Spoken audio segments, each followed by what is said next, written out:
Hello farmers, இன்னைக்கு வீடியோவில் எதை பற்றி போகிறோம்னா, மல்லிகை செடியில் அதிகமான மகசூல் சேதத்தை ஏற்படுத்தக்கூடிய மொட்டுப்புழு தாக்குதலுக்கு நம்ம என்னென்ன ஈஸி ஃபார்முலேஷனில் இருக்கக்கூடிய பூச்சிக்கொல்லி எல்லாம் பயன்படுத்தலாம் அண்ட் அதோட டோசேஜை பற்றி தான் பார்க்க போகிறோம்.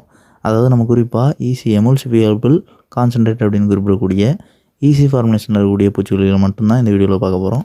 ஃபஸ்ட்டு என்ன பூச்சிக்கொல்லி அப்படின்னா, பேயர் பிராண்டை சேர்ந்த டிசீஸ் அப்படிங்கிற பூச்சிக்கொல்லி தான். இதில் வந்து என்ன டெக்னிக் அப்படின்னு பார்க்கும்போது டெல்டாமெத்ரின் 2.8% ஈஸி ஃபார்முலில் இருக்குது.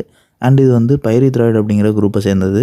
இதோட டோசேஜ்னு பார்க்கும்போது ஒரு லிட்டர் தண்ணிக்கு 0.5 ml 1.25 ml வரை பயன்படுத்தலாம். அண்ட் நெக்ஸ்ட்டு ஜிஞ்சண்டா பிராண்டை சேர்ந்த கராட்டே அப்படிங்கிற பூச்சிக்கொல்லி. இதில் வந்து என்ன டெக்னிக் இருக்குன்னு பார்க்கும்போது லாம்டா செல்லத்ரின் 5% ஈஸி ஃபார்முலில் இருக்குது.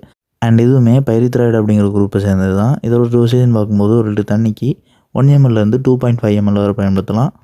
அண்ட் நெக்ஸ்ட்டு சுமிட்டோமா பிராண்டை சேர்ந்த சுமிசிடின் அப்படிங்கிற பூச்சிக்கொல்லி தான். இதில் என்ன டெக்னிக் இருக்குது அப்படின்னு பார்க்கும்போது ஃபென்வலரேட் 20% ஈஸி ஃபார்மெட்டில் இருக்குது. அண்ட் இதுவுமே ஒரு பைரித்ராய்டு குரூப்பை சேர்ந்தது தான். இதோட டோசேஜ்னு பார்க்கும்போது ஒரு லிட்டர் தண்ணிக்கு 0.5 ml 1 ml வரை பயன்படுத்தலாம். அண்ட் நெக்ஸ்ட்டு ஜெஞ்சண்டா பிராண்டை சேர்ந்த சைம்பூஷ் அப்படிங்கிற பூச்சிக்கொல்லி. இதில் வந்து என்ன டெக்னிக் பார்க்கும்போது சைப்பர்மெத்ரின் 25% ஈஸி ஃபார்மெட்டில் இருக்குது. அண்ட் இதுவுமே ஒரு பைரித்ராய்டு குரூப்பை சேர்ந்தது தான். இதோட டோசேஜுமே நம்ம ப்ரீவியஸாக குறிப்பிட்ட போல் ஒரு லிட்டர் தண்ணிக்கு 0.5 ml 1 ml வரை பயன்படுத்தணும். அண்ட் நெக்ஸ்ட்டு சுமிட்டோமா பிராண்டை சேர்ந்த செல்க்ரான் அப்படிங்கிற பூச்சிக்கொல்லி. இதில் என்ன டெக்னிக் பார்க்கும்போது ப்ரொஃபனோவோஸ் 50% ஈஸி ஃபார்மெட்டில் இருக்குது. இது வந்து ஒரு ஆர்கனோபாஸ்பேட் குரூப்பை சேர்ந்தது. இதோட டோசேஜ்னு பார்க்கும்போது ஒரு லிட்டர் தண்ணிக்கு 1 ml 2.5 ml வரை பயன்படுத்தலாம்.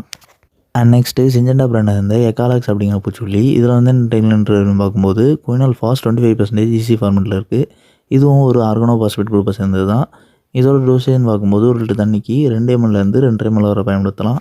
அண்ட் நெக்ஸ்ட்டு ஐஏஎல் பிராண்டை சேர்ந்த நாயக் அப்படிங்கிற பூச்சிக்கொல்லி. இதில் என்ன டெக்னிக் பார்க்கும்போது ஆல்ஃபா மெத்ரின் 10% ஈஸி ஃபார்மெட்டில் இருக்குது. அண்ட் இது வந்து ஒரு பைரித்ராய்டு குரூப்பை சேர்ந்தது. இதோட டோசேஜ்னு பார்க்கும்போது ஒரு லிட்டர் தண்ணிக்கு 0.5 ml 1.25 ml வரை பயன்படுத்தலாம். அண்ட் நெக்ஸ்ட்டு யூபிஎல் பிராண்டை சேர்ந்த யூனிரான் அப்படிங்கிற பூச்சிக்கொல்லி. இதில் வந்து என்ன டெக்னிக் பார்க்கும்போது நோவல் யூரான் 10% ஈஸி ஃபார்மெட்டில் இருக்குது. அண்ட் இது வந்து ஐஜிஆர், அதாவது இன்செக்ட் க்ரோத் ரெகுலர் அப்படிங்கிற ஒரு குரூப்பை சேர்ந்தது. இதோட டோசேஜ்னு பார்க்கும்போது ஒரு லிட்டர் தண்ணிக்கு 0.75 ml 1 ml வரை பயன்படுத்தலாம். அண்ட் நெக்ஸ்ட்டு எஃப்எம்சி பிராண்டை சேர்ந்த ஸ்டீவா டிசி அப்படிங்கிற பூச்சிக்கொல்லி தான். இதில் வந்து என்ன டெக்னிக் அப்படின்னு பார்க்கும்போது இண்டோக்ஸா கார்ப் 15.8% ஈஸி ஃபார்மெட்டில் இருக்குது. அண்ட் இது வந்து ஆக்ஸா டயசைன் அப்படிங்கிற குரூப்பை சேர்ந்தது. இதோட டோசேஜ்னு பார்க்கும்போது ஒரு லிட்டர் தண்ணிக்கு 0.5 ml 1 ml வரை பயன்படுத்தலாம். அண்ட் நம்ம குறிப்பிட்டிருக்கக்கூடிய பூச்சிக்கொல்லிகளில் நீங்கள் வந்து இந்த பைரித்ராய்டு ஆர்கனோபாஸ்பேட் இந்த 2 குரூப்பை சேர்ந்த பூச்சிக்கொல்லியில் மாற்றி மாற்றி பயன்படுத்தும் போது புழுக்கள் ரெசிஸ்டண்ட் ஏற்படுறதையும் புழுக்கள் அழியாமல் அதிக அளவு பரவுறதையும் நம்மளால் தவிர்க்க முடியும். அண்ட் கண்ட்ரோல் பர்சன்டேஜ்னு பார்க்கும்போது 90 to 100% அப்படிங்கிற ரேஷியோவில் இருக்கும், அதாவது ரிசல்ட் ரேஷியோ.